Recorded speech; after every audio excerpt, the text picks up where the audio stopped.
Good evening, everybody. My name's Tom Stoukas, coming to you live from Sarnia, Ontario, April 22nd, 2025. Nice day. Spring is coming, I think. And 1 week, little less than a week till the election. We're watching here. Latest poll numbers tightening up a little, having the Liberals ahead by a little over 5. So within the margin of toss up, like on the popular vote, I mean. And yeah, now it's a do or die. Time's running out. And, turnout obviously will be important. And who's going to show up and who's not. So it's going to be interesting.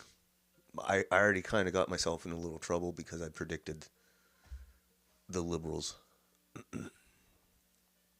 would win because I just based that on the last election, 2021, when Aaron O'Toole basically did the exact same campaign as Pierre, which was a liberal, globalist light, I guess, liberal campaign. It just turned out the real liberal did a better job during the campaign. And I just saw the same thing happen in here. So, even in CTV today, I can't remember who it was, but he said its question is going to be a minority or a majority. So the way he was saying it, it was like, the way they're talking there in the CTV is like, oh, we already assume the Liberals are going to win. It's just a question of how much. So it's even in the Conservative camp, you got Doug Ford's head campaign guy, Corey Tenicke, whatever. I don't even know how to pronounce his last name. Basically, I love the names he's coming out with Pierre. I mean, this guy's got some zingers, I'll tell you that. He don't like Pierre, I'll tell you. He called him a cheap karaoke version of Trump. Wow, that's pretty bad. Especially with less than a week to go. Doug Ford's main guy with less than a week to go. And this is Ontario. Like, this is what we're going to decide. We're the swing state here. We're the battleground. But I could be wrong. They could lose. The Conservatives could win. Good for them. But if they lose, it's going to be all hell to pay in that party. It'll be funny to watch. It'll be interesting to watch. I don't relish their misfortune.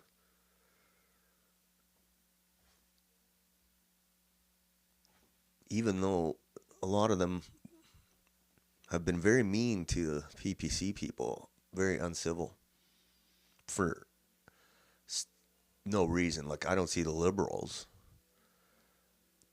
treating the NDP like that. They might make fun of them, but not be mean.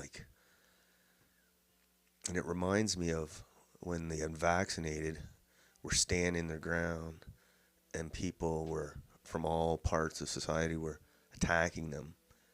And this was the same idea, because all I'm doing is exercising my voice as example, and you get an attack for it. Even though CPC is like, it's a joke. It's a joke. Look at their deputy leaders. Like, who's going to run this thing?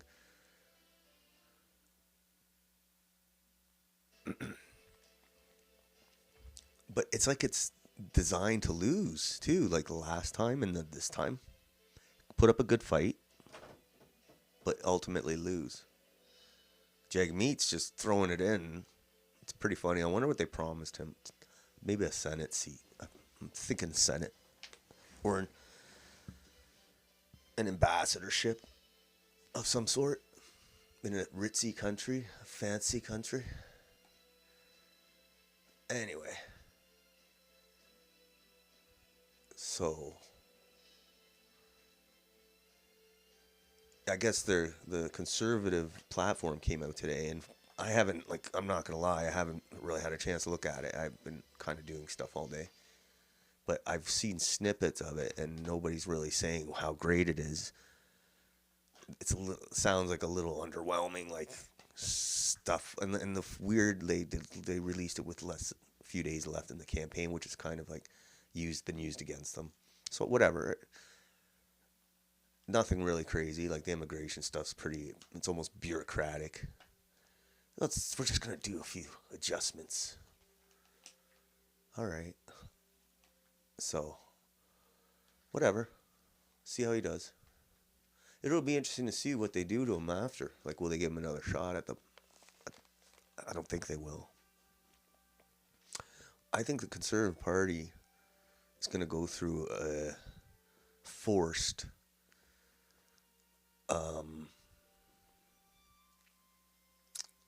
self-appraisal, and if it doesn't, it will lose a lot of its followers to other parties. Like, I'm not saying PPC, but something to that effect. Similar to like when Reform formed in the 90s. And then, see, I'm waiting for the election to finish because it's the prelude to the actual show, which is, okay, how's the negotiations with Donald Trump gonna go? Probably pretty good, I think, because I think it has been played up the ultimate hype for the election's sake. I don't think it's as catastrophic as they're making it out to be, but it could be. Who knows? We'll find out. So that's what I'm waiting for. And then obviously how the relationship with the provinces is going to go forward. Is it going to be a way to keep Alberta and Quebec satisfied? And Ontario. Ontario is always the anchor in that middle threesome. But I think there is a way. But I don't live in Alberta, so I can't speak for them. So, a lot of cool things to watch. And then the war drums are beating for Americans to help Israel attack Iran. Like heavy strikes on their facilities, and which could lead to all sorts of turmoil in the markets for oil. It could destroy the whole oil region there, and lead to who knows what else. Like very dangerous stuff. And to Trump's credit, he seems to been pursuing some kind of negotiation tactic. Whether that's just for show or not, I don't think it is. I hope it isn't. Because there's warmongers at his door trying to get him to go to war with Iran. So could happen. We'll see. And then in a related note, they continue on my Twitter feed here, or my X feed, to attack Rogan. Call out podcasts as being whatever the hell. I don't know what their problem is. Well, they're just butthurt because nobody likes watching them. They'd rather watch Rogan or Theo Vaughn or who else is a good one? Whatever. There's a ton of them. There's so many of them, and these guys, these paid shills, nobody wants to watch them. Unless, even when they go on road, nobody wants to watch them. And they're paid shills, and they want to make an example out of Rogan to deter others, to not to talk badly about Israel and any establishment orthodoxies. It's just like when commies on the left did all the censorship at Facebook, Twitter, in the name of fighting misinformation, right? So they like fighting misinformation, and they just justified everything under that blanket. And once you have that blanket, it's you use it a lot. Crazy how much it was used, to be honest. It went from the COVID to the trans stuff and built right into the algorithm. And now they want to do the same on the right side of the spectrum. Instead of calling it misinformation, they call it anti-Semitism. So it's like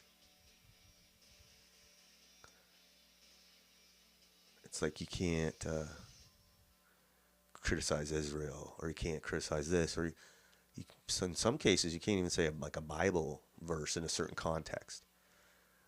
And then also now it's like, apparently according to Douglas Murray, you can't,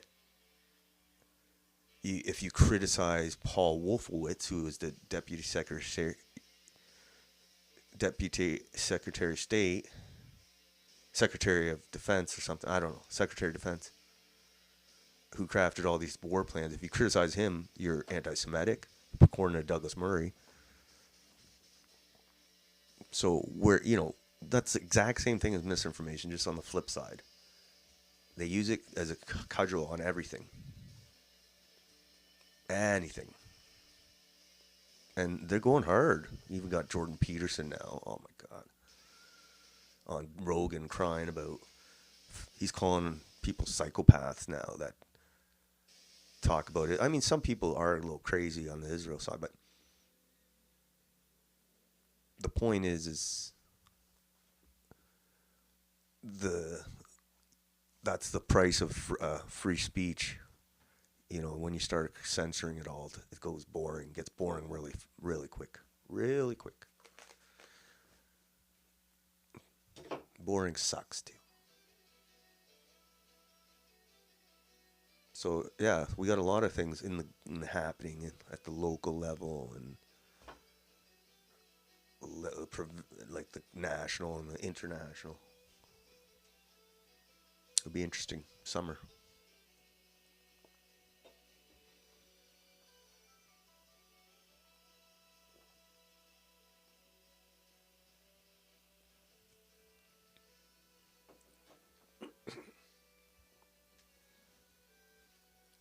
So there's lots to look at from my posts, actually. But it seems like I said, and correct me if I'm wrong, like especially even the conservatives are they're all pouty now and blaming. Like some of the posts from their influencers are just kind of like, whatever, man. Like that's pretty lame. Like I know the influencers aren't the party, but if the influencers are lame, it's not a good sign. And not feeling the magic here. Sorry. Got to sell me on it. I'm not sold. I just see in the long term. I don't see by elections. I see where are we going. So what's the use pretending we have a party of change when it's the exact same party?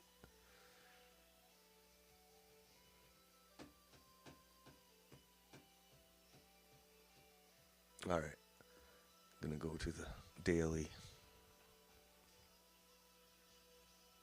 Another long day. Oh.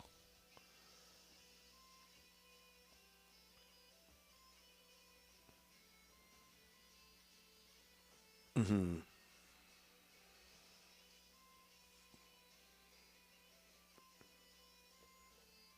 Excuse me. Okay, let's start this. First post.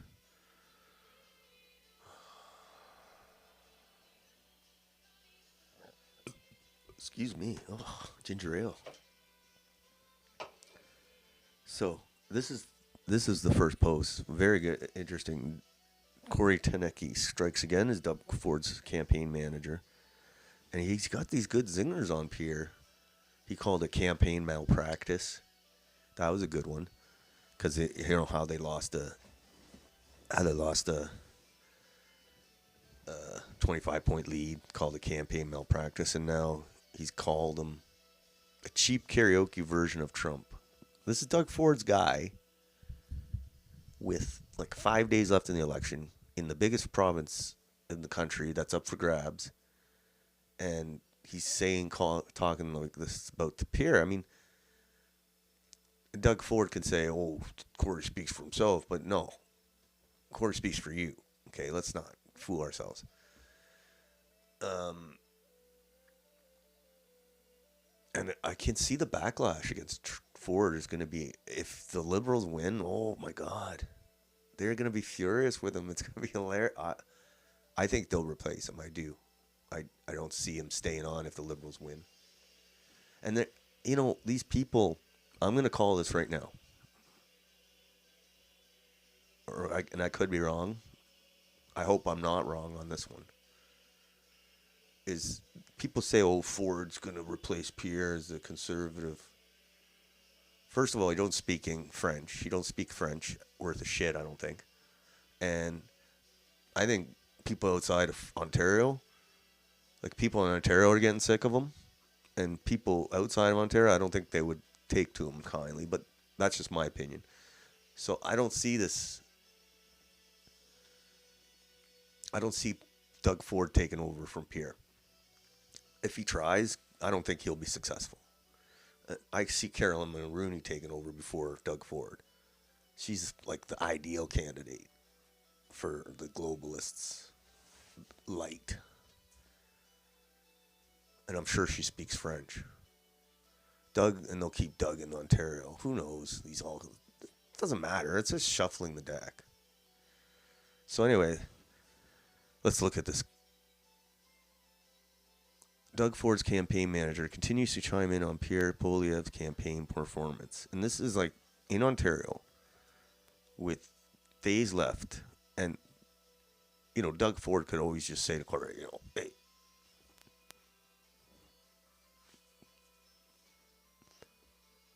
like it's not helping the Conservatives in Ontario. And they complain about the PPC. This is a hilarious article. I read it. It's by AP. It's like a profile on Pierre. And you could tell the writer's not exactly from Canada. Still not. I don't know. They call him like Trump. This is the thing I have an issue with is everybody's saying how Pierre's like Trump. I don't think he's anything like Trump. At all. So it's weird, this disconnect for me. That all this article is going to basically call him Canada's Trump, and he's nothing of the sort. Like I would call him Bernier more Trumpish than Pierre. Pierre reminds me of Paul Ryan, like that rhino that ran for vice president.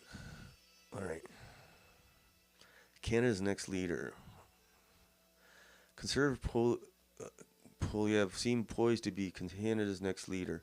Then Trump declared economic war. So yeah,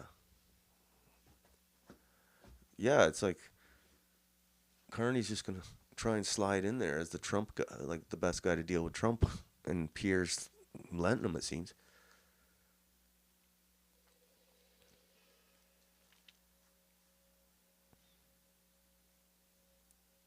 This is Poilievre, a career politician and firebrand populist.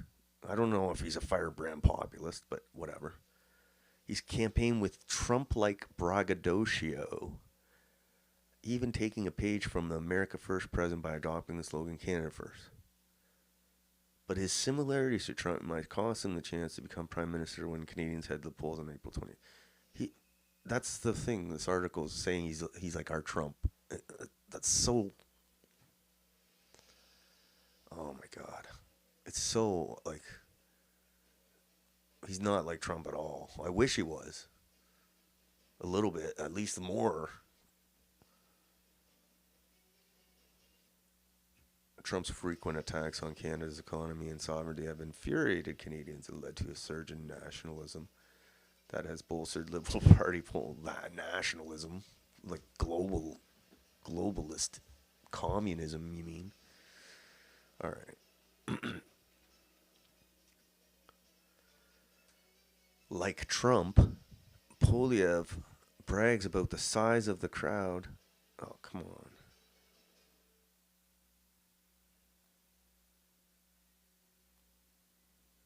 What the hell, man? So I don't know what's going on, man. I think I'm getting hacked. Like Trump, Poilievre brags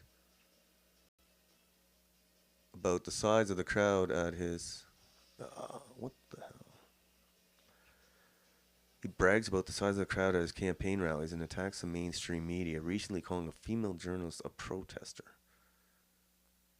In response to changes in public opinion, some Poilievre supporters wore hoodies to a recent rally with the slogan, "Do you believe the polls?"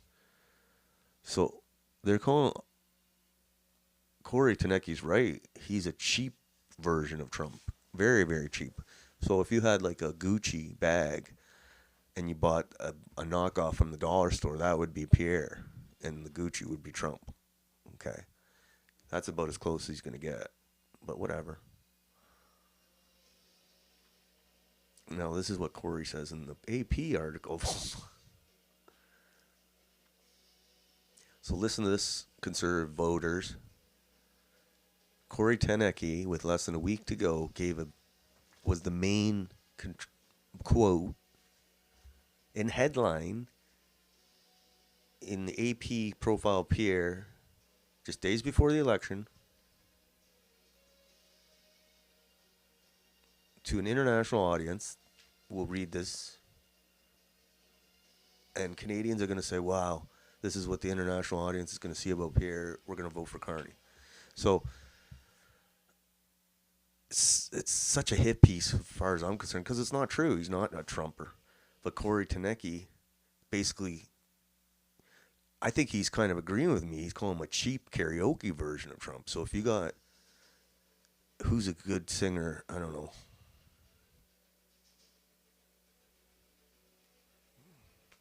Like your favorite singer, and then you got some drunk at a karaoke singing the same song, that would be Pierre. So I guess he's right. So he's just a cheap version, very, very cheap version of Trump. Not a good version. So the Trumpy, but anyway, this is going to be read all over the world. It's going to be read in the U.S. And Canadian voters are going to read it. And they're going to say, oh, this is what they think of Pierre. So even Doug Ford's own campaign manager doesn't like him. So it's not going to help the campaign. So it's going to be very interesting after if this hurts, if this is like one of the decisive, like Ontario is one of the decisive, which it probably will be in the election. So this is what Corey says. The Trumpy hectoring of people, the slogans, the big rallies, like it all just seems like so Trump. He really doesn't like Pierre.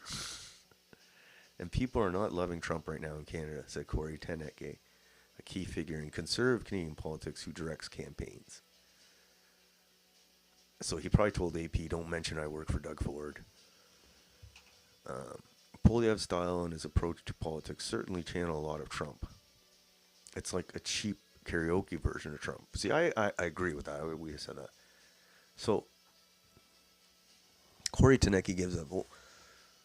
Not only does this an international story, and it'll go national in Canada, but also a lot of the Canadian media will pick up the Tenecki quote and regurgitate it throughout their stories. And it's just people are gonna hear that. Doug Ford doesn't like Pierre. Doug Ford doesn't like Pierre. What's going on? It doesn't help the campaign for sure.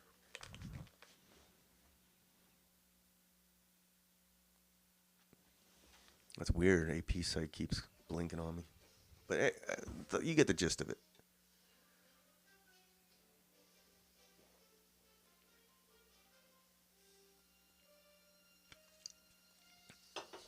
Pierre's failing though because I don't think he's Trump enough, and these guys are thinking he's too Trump, like his opponents. So that means you're a failure because it means you don't stand for nothing. At least stand for something, and you have your supporters and you have your opponents. It's different if you're a newspaper writer and both sides hate you. That means you probably did your job. But if you're a politician and both sides hate you, either you're Bill Clinton or you're just a failed politician. Only Bill Clinton could probably pull that off. It's triangulation. All right. So basically, this is like a hit piece obituary on his campaign. See, look at the headline. And the way the CTV guy was talking, I think he slipped the tongue there. He said, it just depends on whether they're going to have a minority or majority. So, but even this AP headline, it's like they're, right? And we talked about this, like, it seems like all this has been predetermined. Too cozy for Carney. I told you, like, Carney's a central banker. He lives a life of luxury. He's not going to hit the campaign trail unless he's been made promises. Promise is going to be, you're going to be the prime minister. So this whole campaign business seemed just very contrived. The whole leadership, the campaign. But even look at this headline. Conservative Poilievre seemed poised to be Canada's next leader. Then Trump declared economic war. So you got the AP putting a headline like that with less than a week to go in the election. So I'm not saying it's right. I'm not saying it could be just reflecting public opinion, or it could be an attempt to set the message. Probably that, but whatever. But that's what they're doing. They're saying it's just a matter of if it's going to be a majority or a minority. Okay, next post.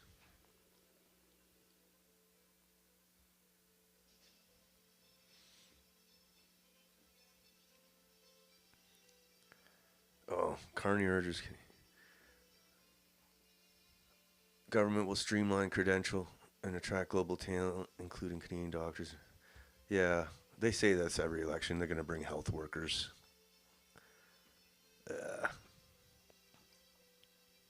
This was a good quote today. Like,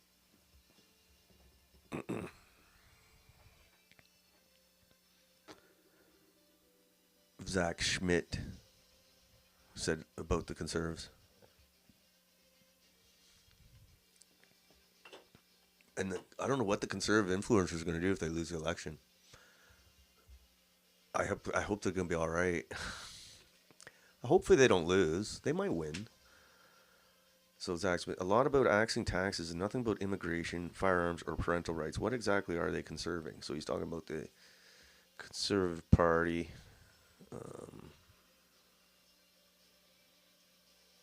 Anyway, so yeah, so it's kind of what I've been saying.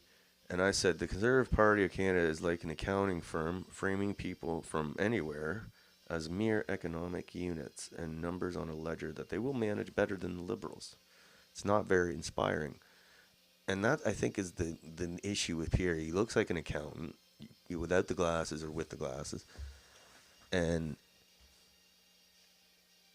the way he talks, it's like we're all like GDP units, and doesn't matter where you're from as long as you're a productive unit and whatever. It's like I don't really like that. He does it all the time too. All right, next thing. So this poll in Canada, I don't even know how legit this is, but they're saying LPC majority is prediction, because like you have to understand, in Canada, let's say Liberals have a 5-point lead on the Conservatives. It really doesn't matter what the bigger thing is. Is ridings, like how many ridings are they going to win? So sometimes you win more ridings than your vote shows, and sometimes you win less ridings than your vote shows, because it depends on the ridings. But according to this, they're showing Liberal majority in various polls, based on various polls. So it seems like I caught that guy on CTV, and I feel like they all know it's like their polling, especially Ontario, is not looking good for the Conservatives. And Corey Tenecky's a pretty connected guy. He's not going to do an AP interview and trash the Conservatives if he thought they were going to win. So if you're betting, bet away.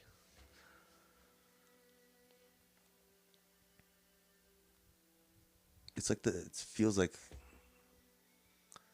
I don't know. Poor Pierre. He still might win. Here's the next post. Kirk Lubimov. Lubimov. That doesn't sound right. Okay. The CPC platform has no real plan to change Canada's mass immigration and all the scams except to check with unions for LMIAs, first probably temporary workers. No overall of the whole system, no mass deportation, no going after the scams. You've been sold out. What an incredible fail this is. So he's talking about the conservative platform for immigration. So basically, whatever they said, keep the population growth rate below the housing growth, job growth, and healthcare. So basically, if they build more houses, they'll bring more Indians in. Like, that's retarded, but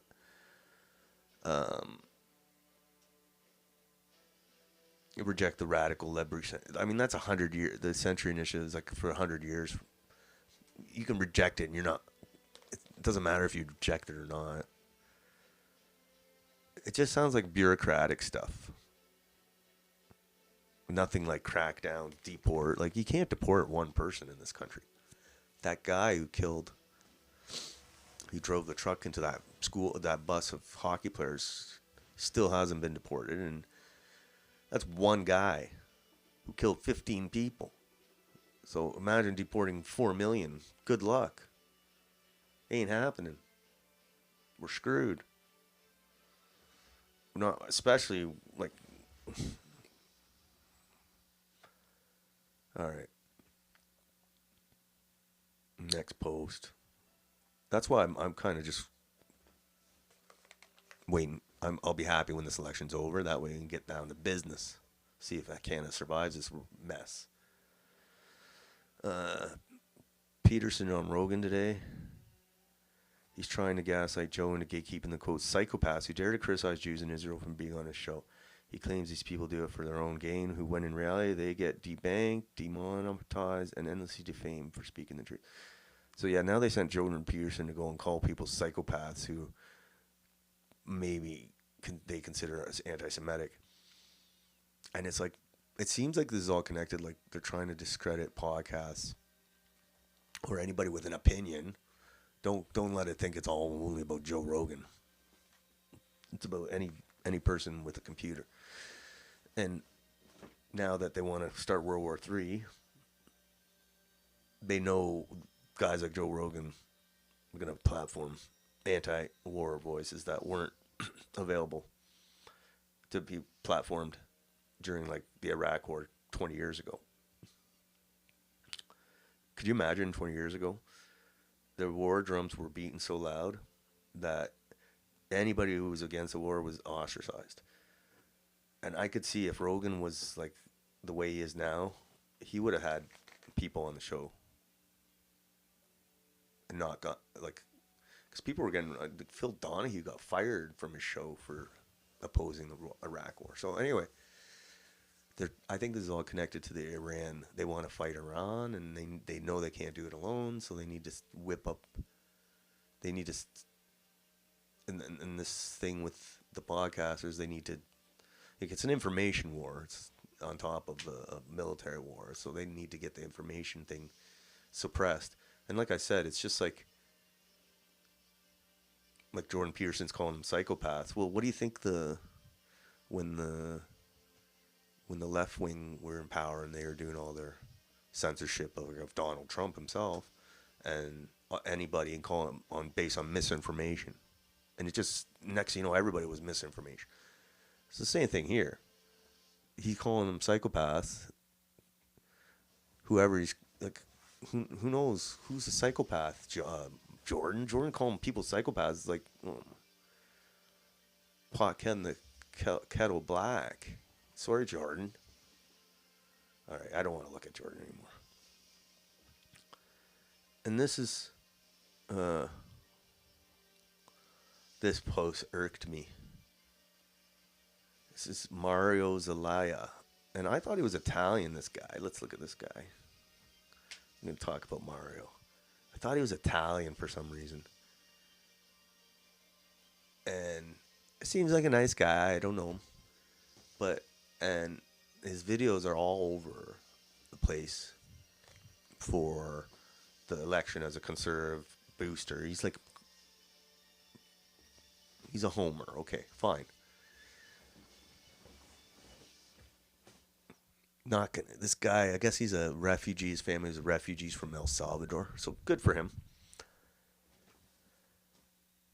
But he irked me today a little bit because he said, "Imagine." This is what he said about PPC supporters, and I don't like this because it's like I said, it reminds me of when the vaccinated. The unvaccinated were. I'm unvaccinated. I remember I was getting shit on from everybody, even my own family, like my uncle, and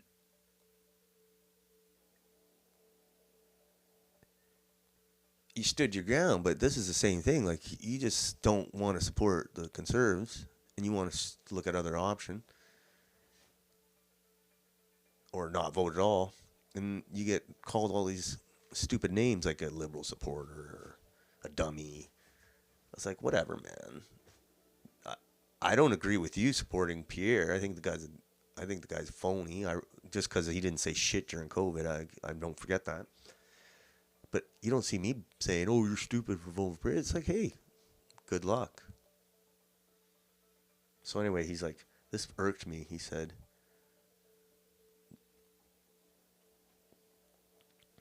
Mario Zelaya, Mario of the North.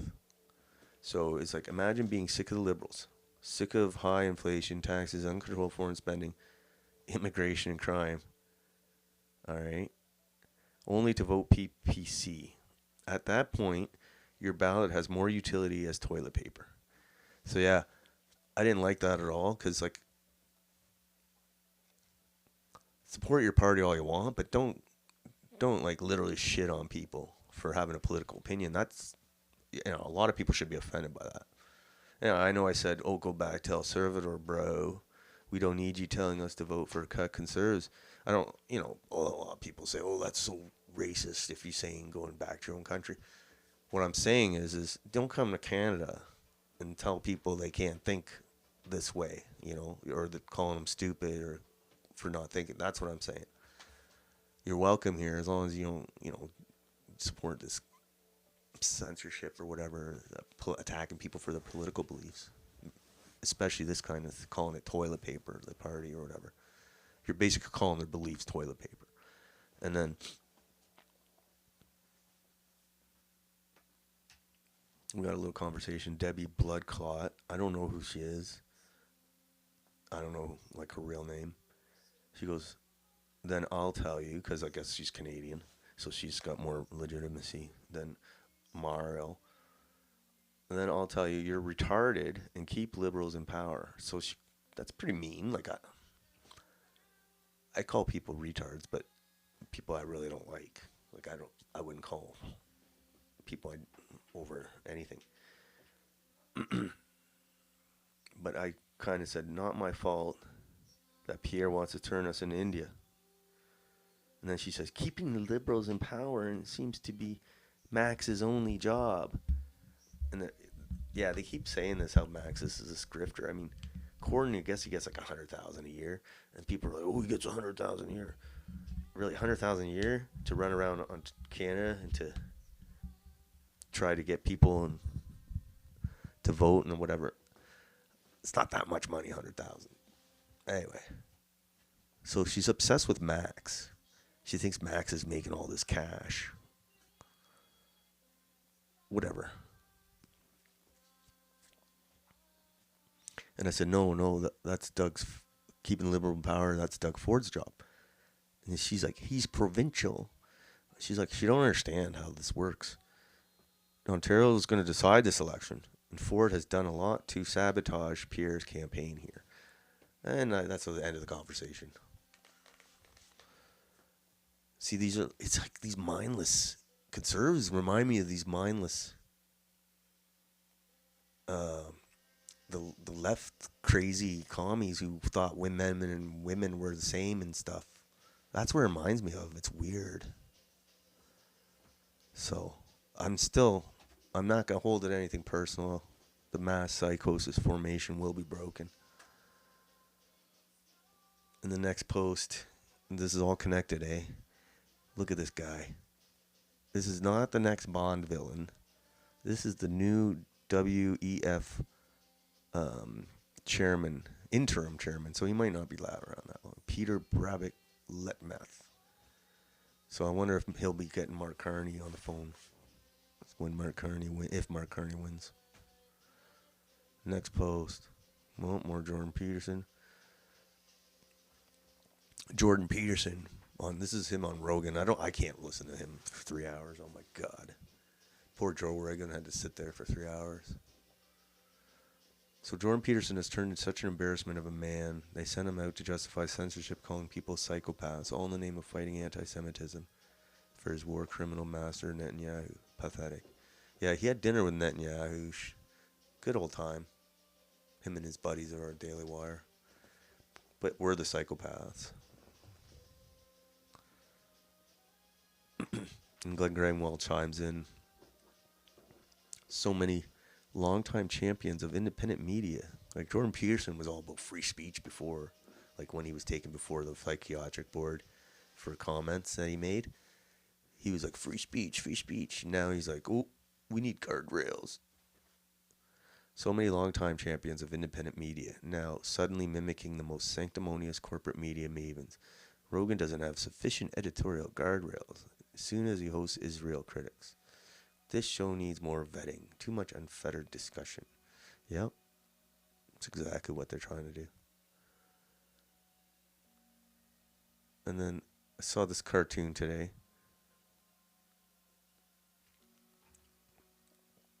I don't know where this is from, but right now I was offended right away. First of all, ketchup flavored chips are awesome.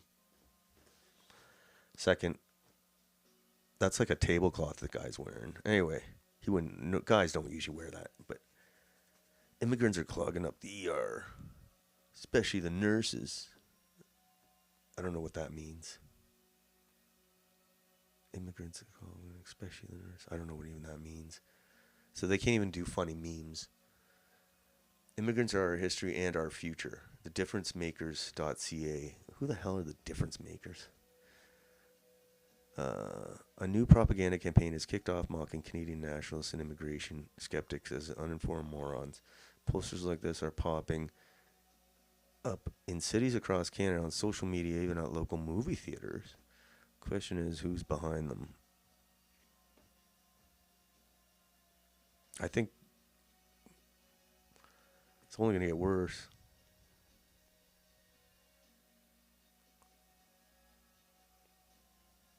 The campaign is conducted by Institute for Canadian Citizenship, a registered charity that aims to retain and integrate immigrants in Canada.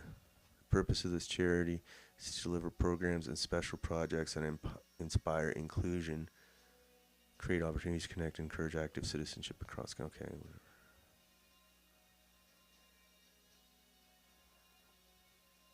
Anyway, it's bringing as many. See, if they did all this, if they did work so hard to build up the immigrant community, and if they did the same effort with the actual community that's here, I know we got a lot of screw-ups here that need help, but it's crazy. Just like destroy the country. I like Mr. Wycliffe retweeted this cartoon because I love the comment. If there's nothing wrong with ads that depict retarded mouth-breathing whites, then why can't we get ads that depict stinky, rapey Indians? That's a good one. The only difference, Greg, is that one would be true. All right. Here's more on the Iran. See how the Israeli puppets are pushing for this war. Only purpose of this is Senator John Fetterman, the creepy looking guy who doesn't wear suits. He's like, the only purpose of Iran's nuclear program is to create weapons. We can't allow that or negotiate with this regime. Provide our comprehensive military support and whatever else Israel requires to destroy Iran's capabilities. So this is a U.S. senator, and there's a lot of them that are pro, will do Israel's bidding. So the call for war is heating up. It's all connected. Like when they're trying to censor this, trying to shut down that, who knows?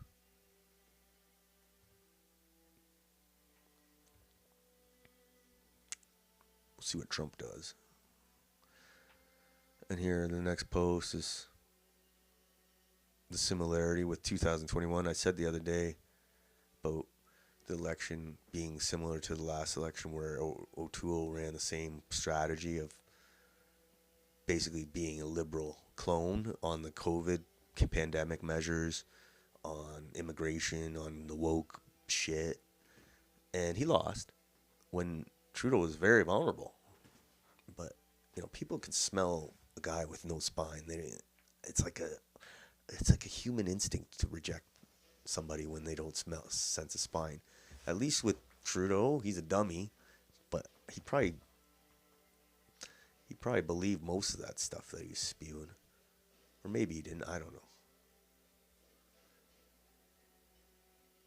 But Carney's, at least he's committed. Like, I don't agree with anything that he says, but he's committed to it. Pierre's just doing whatever the votes tell him to do. All right. Speaking of Pierre.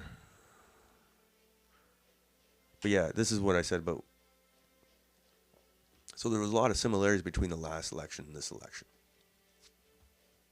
We'll see if the outcome is the same.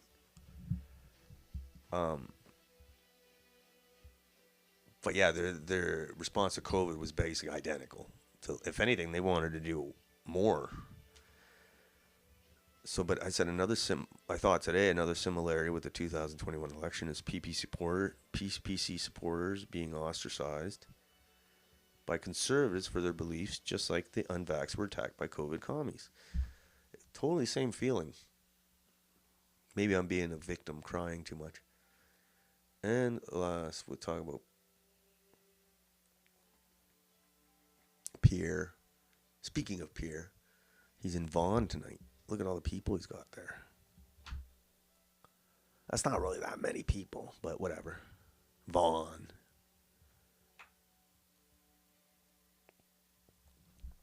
Like, he should be like in Ontario like the whole week. I'm sure he will be.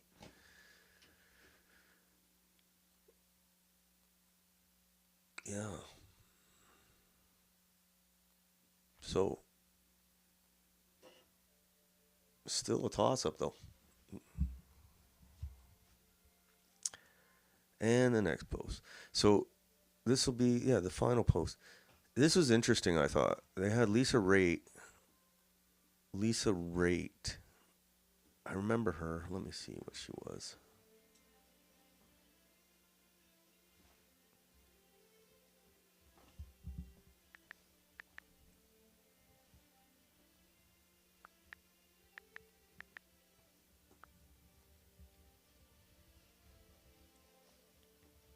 I'm just trying to think of where she was.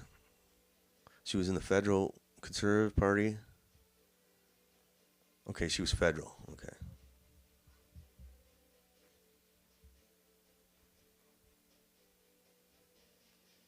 So she's in banking now. She's a banker. She used to be a federal MP. Okay, so she's a federal Conservative MP, former MP, longtime MP. From Ontario, I believe. Where's she from? Shit, sorry guys. Where's she from?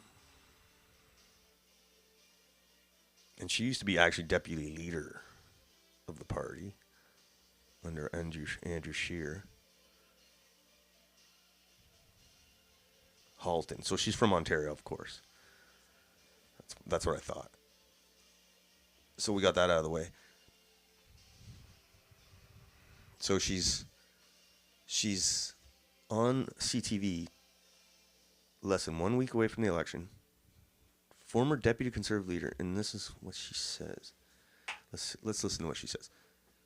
You can quarterback this as much as you want in terms of trying to figure out what we should have done at what point. The reality is that we are exactly where we need to be right now. We're talking about change. We're pointing out the fact that the Liberals have been in power for 10 years, and they're not really talking about that much change. In fact, you can look at their platform and see that it's very similar and the same people, all of that stuff. So that all makes sense. I'll tell you what I'm hearing at the doors, though. As Benzie pointed out, I have been out in Ontario. I've been out in Cape Breton as well. And if I could sum it up in one kind of thought without hopefully ticking off all of my friends, what I am hearing from people who are not giving Conservatives their vote is that they like the Conservative policies, but they want Mark Carney to implement them. There it is. And I don't know how you defend against that. There it is. So she kind of slipped her tongue there. She talked about... My sense is, and I could be wrong, the Conservative message around change both delivered vis-a-vis the leader, but also the way she talked at the start was like the campaign was lost. 9 or 10 days. Do you think they would be in a better position if that message had been stronger at the start of the campaign? No, I don't. I think we are where we are right now, and you can quarterback this as much as you want in terms of trying to figure out what we should have done at what point. See, right there, she sounds she's talking after they lost. Like, it's crazy to have a high-profile Conservative go on national TV and say stuff like that, saying, like, a very defeatist attitude and saying how people want Mark. And then you have the Ontario campaign manager for Doug Ford saying he's a cheap karaoke ripoff of Trump. In people for Ontario, which is the main battleground of this election. So it's clear Pierre is not getting any help from his fellow Conservatives. And I really don't understand why Conservatives, instead of focusing on the PPC, like, focus on them. And I think they will after the election if they lose. If they don't, they'll just forget all about it. Okay. And that's it. Crazy stuff. I don't know what to make of that. It's like a fix. It's like the Conservatives are just showing up. It's not their turn yet. They're just showing up. It'll be their turn sometime, but not yet. That's how they're acting. Anyway. As we head into the final weekend, we'll see how this shapes up. Very interesting. And then the real work begins. So I will see you guys Friday. Until then, enjoy the spring weather. Thank you.